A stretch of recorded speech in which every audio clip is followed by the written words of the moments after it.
ಇನ್ನು ರಾಜ್ಯದಲ್ಲಿ ದಕ್ಷಿಣ ಕನ್ನಡ, ಚಿಕ್ಕಮಗಳೂರು, ಕೊಡಗು, ಶಿವಮೊಗ್ಗ ಸೇರಿದಂತೆ ಹಲವೆಡೆ ಧಾರಾಕಾರ ಮಳೆಯಾಗಿದೆ. ಕೆಲವೆಡೆ ಪ್ರವಾಹ ಭೀತಿ ಕಾಡ್ತಾ ಇದ್ರೆ ಭೂಕುಸಿತದಿಂದ ಹತ್ತಾರು ಅವಾಂತರಗಳು ಸೃಷ್ಟಿಯಾಗಿದೆ.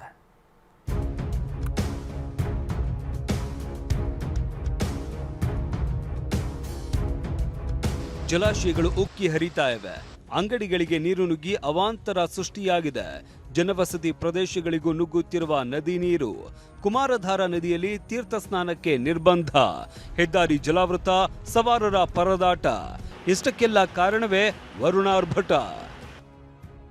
ದಕ್ಷಿಣ ಕನ್ನಡ ಜಿಲ್ಲೆಯಲ್ಲಿ ಮಳೆ ಅಬ್ಬರ, ಗ್ರಾಮಗಳು ಜಲಾವೃತ. ಅಂಗಡಿಗಳಿಗೂ ನುಗ್ಗಿದ ನೀರು, ಸ್ಥಳೀಯರ ತೀವ್ರ ಪರದಾಟ. ದಕ್ಷಿಣ ಕನ್ನಡ ಜಿಲ್ಲೆಯಲ್ಲಿ ಆಶ್ಲೇಷ ಮಳೆಯ ಅಬ್ಬರ ಜೋರಾಗಿದ್ದು ಎಎಂಆರ್ ಜಲಾಶಯದಿಂದ ಅಪಾರ ನೀರು ಬಿಡುಗಡೆ ಮಾಡಲಾಗಿದೆ. ಇದರಿಂದ ಬಂಟ್ವಾಳದ ವಿವಿಧ ಗ್ರಾಮಗಳು ಜಲಾವೃತಗೊಂಡಿವೆ. ಪಾಣೆ ಮಂಗಳೂರು ಬಳಿಯ ಅಲಡ್ಕ, ಬೋಗೋಡಿ, ನಂದಾವರ, ಗೂಡಿನ ಬಳಿ, ಕಂಚಿಗಾರಪೇಟೆ, ಬಸ್ತಿಪಡ್ಪು, ನಾವೂರು ಗ್ರಾಮಗಳಲ್ಲಿ ಪ್ರವಾಹ ಎದುರಾಗುವ ಭೀತಿ ಕಾಡ್ತಾ ಇದೆ. ಅಂಗಡಿಗಳಿಗೆ ನೀರು ನುಗ್ಗಿದ್ದು ಜನವಸತಿ ಪ್ರದೇಶಗಳು ಜಲಾವೃತಗೊಂಡಿವೆ. ಶ್ರೀ ಕ್ಷೇತ್ರ ಕುಕ್ಕೆ ಸುಬ್ರಹ್ಮಣ್ಯದಲ್ಲಿ ಮಳೆ ಆರ್ಭಟದಿಂದಾಗಿ ಕುಮಾರಧಾರಾ ನದಿಯಲ್ಲಿ ತೀರ್ಥ ಸ್ನಾನಕ್ಕೆ ನಿರ್ಬಂಧ ವಿಧಿಸಲಾಗಿದೆ. ಬಟ್ಟೆ ಬದಲಿಸುವ ಟೆಂಟ್, ಶೌಚಾಲಯಗಳು ಸಂಪೂರ್ಣ ಮುಳುಗಡೆಯಾಗಿವೆ. ನದಿ ನೀರು ರಭಸವಾಗಿ ಹರಿತಾ ಇದ್ದು ಬ್ಯಾರಿಕೇಡ್ಗಳನ್ನು ಹಾಕಿ ಇಳಿಯದಂತೆ ಎಚ್ಚರಿಕೆ ವಹಿಸಲಾಗಿದೆ. ಭಕ್ತಾದಿಗಳು ಇಲ್ಲೆಲ್ಲ ಇಳಿದು ಪುಣ್ಯ ಸ್ನಾನವನ್ನು, ತೀರ್ಥ ಸ್ನಾನವನ್ನು ಇಲ್ಲಿ ಮಾಡ್ತಾ ಇದ್ರು. ಸೊ ಅದರಿಂದಾಗಿ ಈಗ ಸಂಪೂರ್ಣವಾಗಿ ಇದೆಲ್ಲ ಮುಳುಗಡೆ ಆಗಿರೋದ್ರಿಂದ ಇಲ್ಲಿ ಏನು ಬ್ಯಾರಿಕೇಡ್ಗಳನ್ನು ಹಾಕಲಾಗಿದೆ. ಇಲ್ಲಿ ಬ್ಯಾರಿಕೇಡ್ ಹಾಕಿ ಯಾರೂ ಕೂಡ ಕೆಳಗಡೆ ಇಳಿಬಾರದು ಅಂತ ಹೇಳಿ ಮುನ್ನೆಚ್ಚರಿಕಾ ಕ್ರಮವನ್ನು ಕೈಗೊಂಡಿರುವಂಥದ್ದು. ದಕ್ಷಿಣ ಕನ್ನಡ ಜಿಲ್ಲೆಯಲ್ಲಿ ಮಳೆಯಿಂದಾಗಿ ರಾಷ್ಟ್ರೀಯ ಹೆದ್ದಾರಿ 75 ಹಲವು ಕಡೆ ಜಲಾವೃತಗೊಂಡಿವೆ. ಉಪ್ಪಿನಂಗಡಿ ಫ್ಲೇಓವರ್ ಬಳಿ ಸೇರಿದಂತೆ ನೆಲಿಯಾಡಿ, ಮಾಣಿ, ಗುಂಡ್ಯಾ ರಸ್ತೆಗಳ ಮೇಲೆ ಮಳೆ ನೀರು ಹರಿತಾ ಇದ್ದು ಸವಾರರು ಪರದಾಡಿದ್ದಾರೆ. ದಕ್ಷಿಣ ಕನ್ನಡ ಜಿಲ್ಲೆಯ ಮಂಗಳೂರು ಬೆಂಗಳೂರು ಹೈವೇ ಮೇಲ್ಗಡೆ ಕೂಡ ಈಗ ಸಾಕಷ್ಟು ಪ್ರಮಾಣದಲ್ಲಿ ನೀರು ಹರಿತಾ ಇರುವಂಥದ್ದು. ಸೊ ನೀರು ನಿಂತು ಎಲ್ಲ ವಾಹನಗಳು ಓಡಾಡಲಿಕ್ಕೆ ಅಲ್ಲಿ ತೊಂದರೆ ಆಗ್ತಾ ಇರುವಂಥದ್ದು ಇಲ್ಲಿ ನೋಡ್ಬೋದಾಗಿದೆ.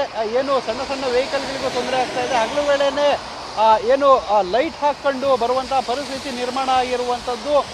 ವರುಣಾರ್ಭಟಕ್ಕೆ ಚಿಕ್ಕಮಗಳೂರು ಜಿಲ್ಲೆ ಕಳಸ ತಾಲೂಕಿನ ಜಾಂಬ್ಲೆ ಸೇತುವೆ ಮುಳುಗಡೆಯಾಗಿದೆ. ಕಳಸ ಕಾರ್ಕಳ ರಾಜ್ಯ ಹೆದ್ದಾರಿ ಪ್ರಸ್ತುತ ಬಂದ್ ಆಗಿದೆ.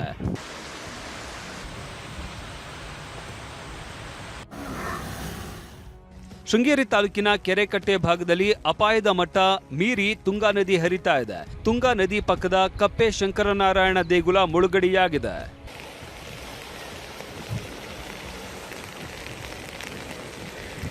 ಭಾರೀ ಮಳೆಗಾಳಿಗೆ ಟಾಟಾ ಏಸ್ ಮೇಲೆ ಬೃಹತ್ ಮರ ಬಿದ್ದಿದೆ. ಶಿವಮೊಗ್ಗ ಜಿಲ್ಲೆ ಹೊಸನಗರ ತಾಲೂಕಿನ ಬರುವೆ ಗ್ರಾಮದ ಆಚಾರ್ಕೇರಿ ಬಳಿ ಮರ ಬಿದ್ದಿದ್ದು ವಾಹನದಲ್ಲಿ ಸಿಲುಕಿ ಒದ್ದಾಡ್ತಾ ಇದ್ದ ಚಾಲಕ ತೌಸಿಫ್ನನ್ನ ರಕ್ಷಣೆ ಮಾಡಲಾಗಿದೆ. ಶಿವಮೊಗ್ಗದಲ್ಲಿ ಭಾರೀ ಮಳೆಯಿಂದಾಗಿ ವಿಶ್ವವಿಖ್ಯಾತ ಜೋಗ್ ಫಾಲ್ಸ್ ಧುಮ್ಮಿಕ್ಕಿ ಹರಿತಾ ಇದೆ. ಕಳೆದ 3 ದಿನಗಳಿಂದ ನಿರಂತರ ಮಳೆಯಾಗಿದ್ದು ಜೋಗ್ ಫಾಲ್ಸ್ನ ಸೌಂದರ್ಯ ಇಮ್ಮಡಿಯಾಗಿದೆ. Bureau report, TV9.